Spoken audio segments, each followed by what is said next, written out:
सभी के अपने यूट्यूब चैनल जीएस क्लासेस पर। बेटा आज हम पढ़ने वाले हैं मानव पाचन तंत्र डाइजेस्टिव सिस्टम के बारे में, ह्यूमन डाइजेस्टिव सिस्टम के बारे में। ये बहुत ही इम्पॉर्टेंट टॉपिक है आपका एग्ज़ाम के लिए। ये 10th में तो बहुत ही मतलब इम्पॉर्टेंट है। जो 10th का बोर्ड एग्ज़ामिनेशन होता है उसमें ये डाइजेस्टिव सिस्टम ज़रूर पूछा जाता है, इम्पॉर्टेंट टॉपिक है। और 9th के लिए भी और 12th फर्स्ट ईयर इसके लिए भी इम्पॉर्टेंट है। तो आज हम पढ़ेंगे मोस्ट इम्पॉर्टेंट क्वेश्चन है, हमने जैसा कि लिख दिया बोर्ड एग्ज़ाम के लिए, मानव पाचन तंत्र यानी कि ह्यूमन डाइजेस्टिव सिस्टम के बारे में। तो देखने वाले हैं कि क्या होता है ह्यूमन डाइजेस्टिव सिस्टम। हम देख रहे हैं डाइजेस्टिव सिस्टम की परिभाषा। तो जटिल अघुलनशील और बड़े भोज्य पदार्थ जैसे कार्बोहाइड्रेट, प्रोटीन, वसा को रासायनिक एंजाइमों की मदद से सरल और घुलनशील छोटे छोटे पदार्थों में बदलने की प्रोसेस को हम डाइजेशन कहते हैं। देखिए हम समझते हैं कि हमने क्या करा। हम जब खाना खाते हैं तो वो अघुलनशील होता है, घुला हुआ नहीं खाते हैं, ठीक है। और बड़े बड़े बाइट खाते हैं, बिल्कुल ऐसा भी नहीं कि बिल्कुल पीस देते हैं उसको, नहीं। तो क्या अंदर हमारी ऐसी पूरी प्रोसेस होती है कि उस खाने को छोटे छोटे टुकड़ों में तोड़कर और उसका इम्यूनिफिकेशन होता है और फिर पूरे ऐसे डाइजेशन की प्रोसेस पूरी कंप्लीट होती है। तो ये इसी प्रोसेस को हम कहते हैं डाइजेशन। तो इस पाचन तंत्र को दो भागों में बांटा जाता है। एक होता है आहार नाल यानी कि एलिमेंट्री कैनाल, और दूसरा होता है पाचक ग्रंथियाँ यानी कि डाइजेस्टिव ग्लैंड। चलिए देख लेते हैं। आहार नाल यानी कि एलिमेंट्री कैनाल क्या है? जो भोजन के गुजारने का मार्ग है, ठीक है। इसको हम इकोफेगस भी बोलते हैं।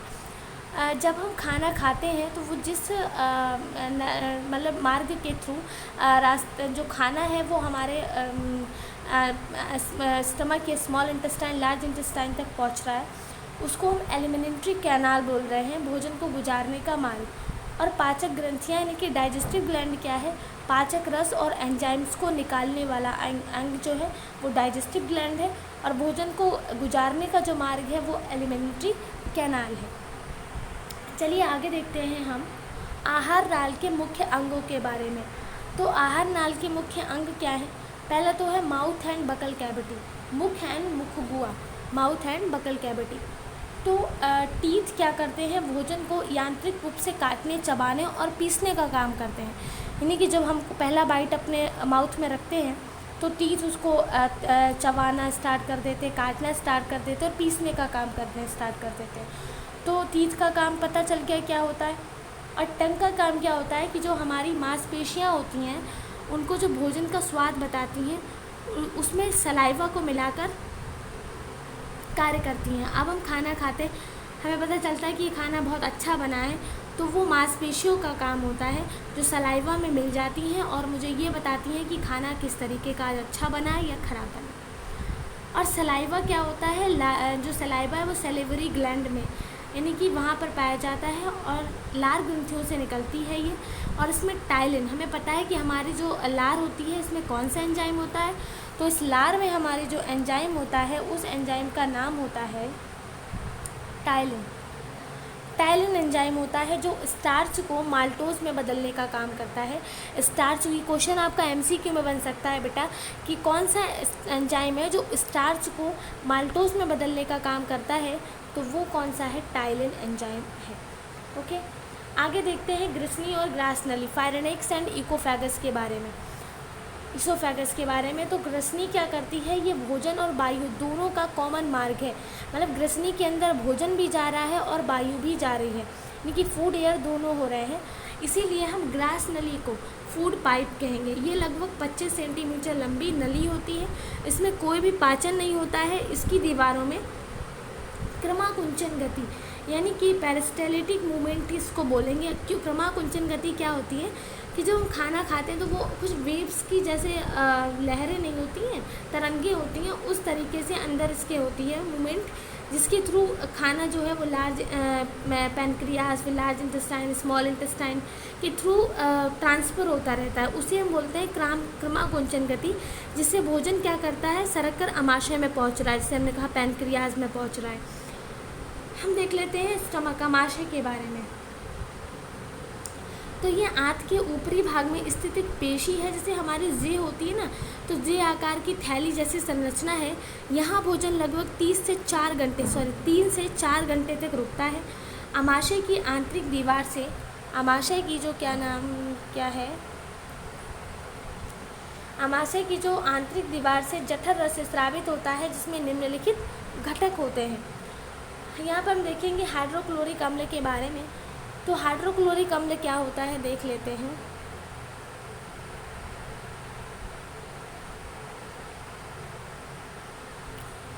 हाइड्रोक्लोरिक अम्ल क्या है? हाइड्रोक्लोरिक जो अम्ल है ये भोजन के माध्यम से अम्लीय बनाता है। ये भोजन के माध्यम को क्या करता है? अम्लीय बनाता है, जिससे भोजन को सड़ने से बचे और हानिकारक बैक्टीरिया नष्ट करें हो सके। मतलब अगर हमारा भोजन एसिडिक नहीं होगा तो भोजन सड़ने का भी डर रहेगा और बैक्टीरिया भी नष्ट नहीं हो पाएंगे। तो ये भोजन को कौन? हाइड्रोक्लोरिक एसिड एसिडिक बनाता है।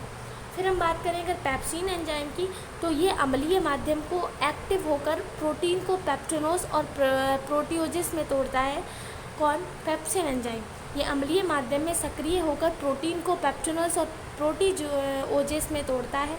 और जो रेनिन एंजाइम है ये दूध में पाई जाने वाली केसीन प्रोटीन को पचाता है, जो बच्चों में अधिक पाया जाता है। देखो अक्सर हमने ऐसा देखा होगा कि जो छोटे बच्चे होते हैं वो दूध पीते हैं, ठीक है, और दूध पीने के बाद जब वो कुछ टाइम बाद दूध निकालते हैं तो वो दही टाइप का निकलता है, ठीक है। तो बहुत लोगों ने ये बात नोटिस की होगी, ठीक है।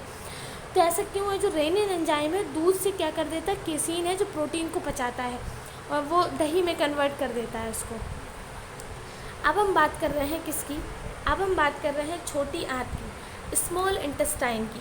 तो ये आहार नाल का सबसे कैसा भाग है? लंबा भाग है। स्मॉल इंटेस्टाइन सबसे लंबा भाग है, जो कैसा है? 6 मीटर। 6 मीटर भोजन का सबसे अधिक पाचन, जितना भी पूरा डाइजेशन की प्रोसेस है वो सबसे ज़्यादा स्मॉल इंटेस्टाइन में होती है। और इसी भाग में इसके 3 मुख्य भाग हैं। वो 3 मुख्य भाग कौन से हैं देख लेते हैं। इसके 3 मुख्य भाग हैं। एक है ग्रहणी, जिसको हम क्या बोलते हैं? ग्रहणी को बोलते हैं डेडिनम। ये सी के आकार का शुरुआती भाग है। यहाँ यकृत, पित्त रस और अग्नाशय से अग्नाशयी रस आकर भोजन में मिलते हैं।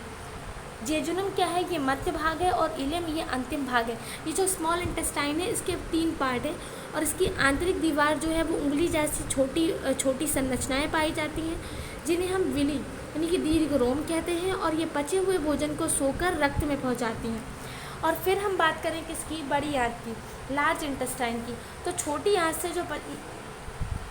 आंत से जो अपचा हुआ भोजन यानी कि नहीं पचा हुआ भोजन है वो बड़ी आंत में आ जाता है। और यह भोजन का कोई भी पाचन नहीं होता है, क्योंकि पाचन तो हमारे स्मॉल इंटेस्टाइन में हो चुका होता है।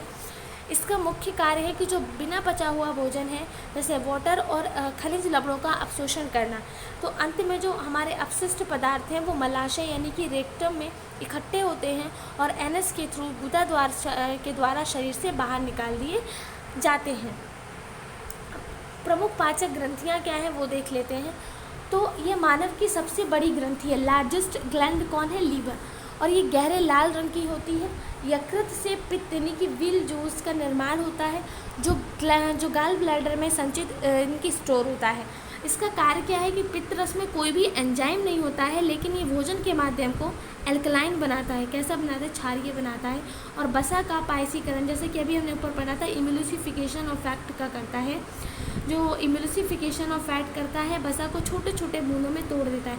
वसा को छोटे छोटे बूंदों में तोड़ने की प्रोसेस को हम क्या बोलते हैं? इम्यूलिसिफिकेशन बोलते हैं।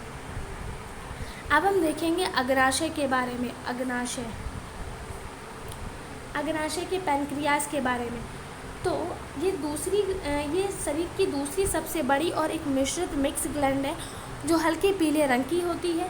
इसमें अग्नाशयी रस, पैनक्रियाटिक जूस निकलता है। इसे पूर्ण पाचक रस कहा जाता है, क्योंकि इसमें कार्बोहाइड्रेट, प्रोटीन और वसा तीनों पचाने वाले एंजाइम होते हैं। ट्रिप्सिन, अग्नाशयी एमाइलेज, लाइपेज, ये अधपचे प्रोटीन को अमाइनो पेप्टाइड्स में बदलता है। और एमाइलेज क्या है? ये बचे हुए स्टार्च को शर्करा में बदलता है। और लाइपेज क्या करता है? ये पायसीकृत वसा यानी कि उसको बसीय अम्ल, फैटी एसिड और ग्लिसरॉल में बदलता है। अब हम देख लेते हैं कि जो मुखगुआ है उसमें टाइलिन एंजाइम होता है और मुख्य कार्य उसका स्टार्च माल्टोज शर्करा है। अमाशय जो है जठर रस, उसमें HCl पेप्सिन रेनिन होता है जो जीवाणु का नाशक होता है और प्रोटीन का पाचन होता है।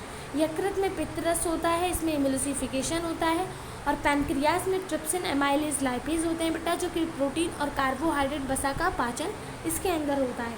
स्मॉल इंटेस्टाइन छोटी आंत में आंत्ररस यानी कि इंटेस्टाइनल जूस होता है। ये भोजन का अंतिम पाचन और अवशोषण यहाँ पर होता है।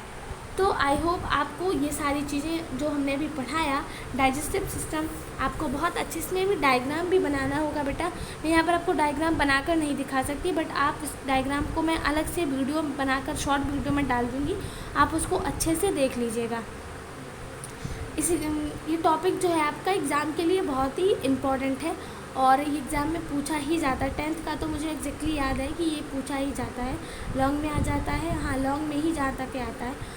तो आप इसको बहुत अच्छे से पढ़ लीजिएगा। मैंने इसको बहुत इजी लैंग्वेज में, आप किताबों में ढूंढेंगे तो बहुत ही लॉन्ग दे रखा है, बट मैंने आपको बहुत शॉर्ट में करके बताया। आप अगर इतने इस प्रोसेस मतलब इसके तरीके से लिख कर आते हैं जैसा मैंने आपको बताया, तो आपको बहुत अच्छे आप मार्क्स गेन कर सकते हैं। और आप लोग चैनल को सपोर्ट नहीं करते हैं तो प्लीज़ मेरा चैनल अभी न्यू है, मैंने अभी स्टार्ट करा है, और अगर आप लोग सपोर्ट करते हैं तो हम आगे और भी वीडियो ऐसे आपके जो इम्पोर्टेंट होंगी एग्ज़ाम के लिए वो आपको बताते रहेंगे और समझाते रहेंगे।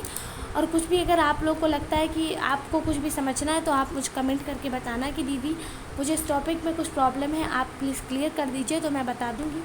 और ज़्यादा से ज़्यादा अपने कॉलेज स्कूल के ग्रुप हो गए और दोस्तों के ग्रुप हो गए, जहाँ भी आप इसको शेयर करिए और ज़्यादा से ज़्यादा लोगों को बताइए और सब्सक्राइब करिए। अगर चैनल को सपोर्ट करेंगे आप लोग ज़्यादा से ज़्यादा, तो मैं आपके लिए और अच्छा कंटेंट लाऊंगी और आपको नोट्स भी प्रोवाइड करा दूँगी।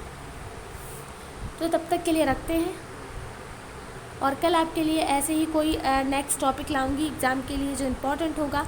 तब तक आप कमेंट करके बताइएगा आपको क्लास कैसी लगी। And thank you so much.